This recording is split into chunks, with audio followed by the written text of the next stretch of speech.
Hello दोस्तों, स्वागत है आप सभी का एवी आदर्श विद्या मंदिर यूट्यूब चैनल पर। तो आज हम फिर से आपके बीच लेकर आए हैं एक क्लास। पिछली क्लास में अपन ने पार्ट 1 जो है उसकी दोनों एक्सरसाइज अपन ने फिनिश कर ली हैं सॉल्यूशन के साथ। आज की क्लास में अपन पार्ट 2 जो है बहुपद उसके फर्स्ट एक्सरसाइज मतलब 2.1 आज अपन सॉल्व करने वाले हैं। तो चलिए अपन बढ़ते हैं अपनी एक्सरसाइज की तरफ। जैसे पहला क्वेश्चन दिया है अपन को, ये किसी बहुपद px के लिए y बराबर px का ग्राफ नीचे आकृति में दिया है। ठीक है, प्रत्येक स्थिति में px के शून्यकों की संख्या ज्ञात कीजिए। अच्छा, शून्यकों की संख्या अपन कैसे ज्ञात करते हैं?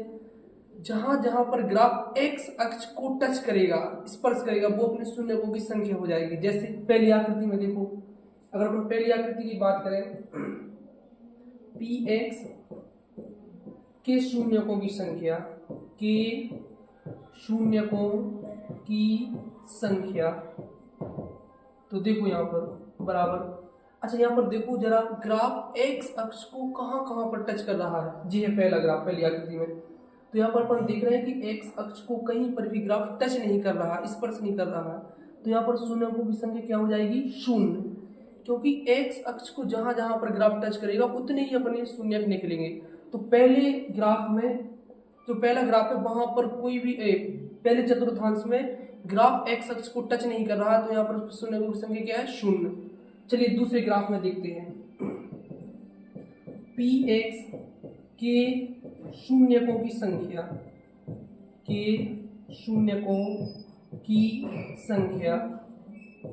तो देखो यहाँ पर जो दूसरे चतुर्थांश में ग्राफ x अक्ष को कितनी जगह पर टच कर रहा है? देखो जी, ग्राफ है x अक्ष को कहाँ पर टच कर रहा है? केवल एक जगह पर, केवल एक जगह पर। तो शून्यकों की संख्या कितनी हुई? 1। जितनी जगह पर टच करेगा उतनी अपनी शून्यकों की संख्या हो जाएगी। तो दूसरे वाले जो चतुर्थांश में उसमें शून्यकों की संख्या कितनी हो गई? 1। चलिए इसी तरीके से अपन तीसरे चतुर्थांश में देखते हैं, px के शून्यकों की संख्या, के शून्यकों की संख्या।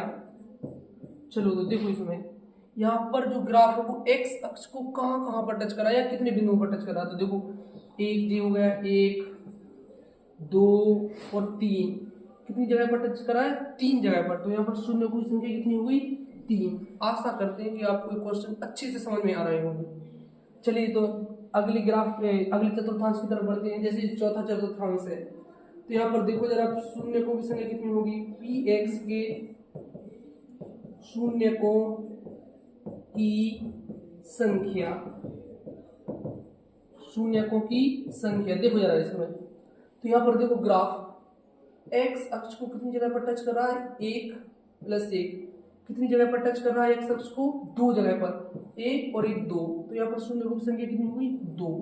ठीक है, ये चौथा चतुर्थांश था। पांचवें चतुर्थांश में देखो जरा, px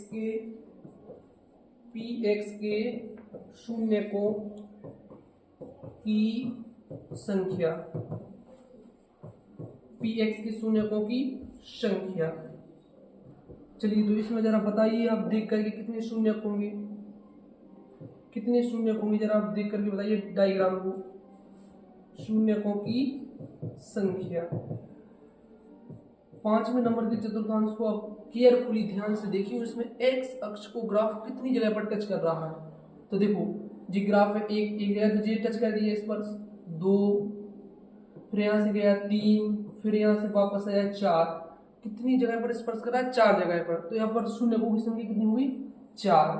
ठीक है, तो 2.1 प्रश्नावली है, उसमें अपन को सिर्फ जे दिए गए हैं कि एक ग्राफ, एक चतुर्थांश दिया गया है, उसमें एक ग्राफ है, ग्राफ में जो x अक्ष को जहां जहां पर बिंदु टच कर रहा है वो अपन की क्या है? शून्यकों की संख्या। तो जी अपन को बतानी थी, क्वेश्चन जी अपन से पूछ रहा था। 5 क्वेश्चन हमने सॉल्व किए हैं, एक लास्ट वाला 6वां क्वेश्चन रह गया है। आपको 5 क्वेश्चन सॉल्व जो समझ में आई है, तो आप 6वें क्वेश्चन का जो सॉल्यूशन करके आप कमेंट बॉक्स में कमेंट करना कि इसमें शून्यकों की संख्या कितनी होगी। चलिए आज के लिए इतना ही, क्योंकि 2.1 एक्सरसाइज छोटी है जो कि अपन ने सॉल्व कर ली है। अपन अगली वीडियो में 2.2 एक्सरसाइज सॉल्व करेंगे।